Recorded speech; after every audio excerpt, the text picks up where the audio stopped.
అదే ముందే ఎలక్షన్కి ఎందుకు వెళ్ళారండి మరి?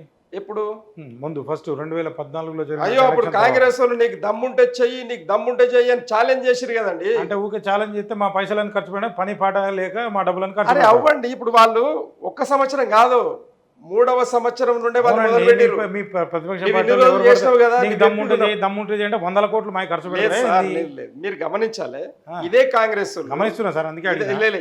ఇదే కాంగ్రెస్ వాళ్ళు ఉమ్. 3వ సంవత్సరం మొదలు పెట్టిరు. నీకు చేత కాదు, నువ్వు రాజీనామా చేయి. సార్, ఇంతకుముందు ఎంపిక సార్, చేసినావు ఒక్క కదా, నిమిషం సార్. రాజీనామా చేసినావు కదా.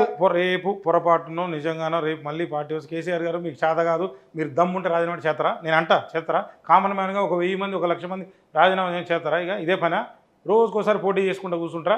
పని పార్టీ అయితే అందులో వీళ్ళంతా దీనికి సమాధానం చెప్పండి సార్. రెచ్చగొడతారు సార్, రెచ్చగొడతారు, మస్తు రెచ్చగొడతారు. కేసీఆర్ చేత కాదు, కేసీఆర్కి పని రాదు, ఈయన వేస్ట్, ఆయన వేస్ట్, లేకపోతే రేవంత్ కూడా వేస్ట్ అంటారు. అంటే అదే చెప్తారా? ఇక అదే పని పాట ఏం లేదా జనాలకి? అయితే మేమేమంటున్నామంటే ఆ దినము కాంగ్రెస్ వాళ్ళు చెప్తే కూడా వినలేదు. అసలు రైట్ టు రీకాల్ కూడా పనికిరాదని అంటే సార్ కామన్ మ్యాన్గా అది కూడా చెప్తున్నా.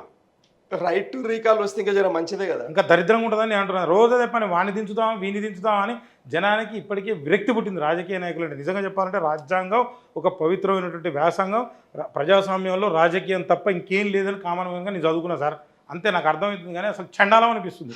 లేదు. అయితే భారత రాజ్యాంగము, భారత ప్రజాస్వామ్య వ్యవస్థ అర్థం కావాలి అంటే చాలా ఓపిక ఉండాలి. తొందరపాటు పడితే కాదు. అన్ని అంగాలకు సంపూర్ణమైనటువంటి అధికారము, స్వేచ్ఛ, బాధ్యతలు, హక్కుల అధికారాలు ఇచ్చిందండి భారత రాజ్యాంగం. ఇలాంటి రాజకీయ నాయకులు చూసి వేగింపగలుగుతుంది సార్. అట్లా కాదండి, మీరు ఒక 4వ స్తంభంగా ఉండి ప్రజల గురించి మాట్లాడాల్సిన మీరు ఇట్లా విసిగెత్తిపోతే ఎట్లా?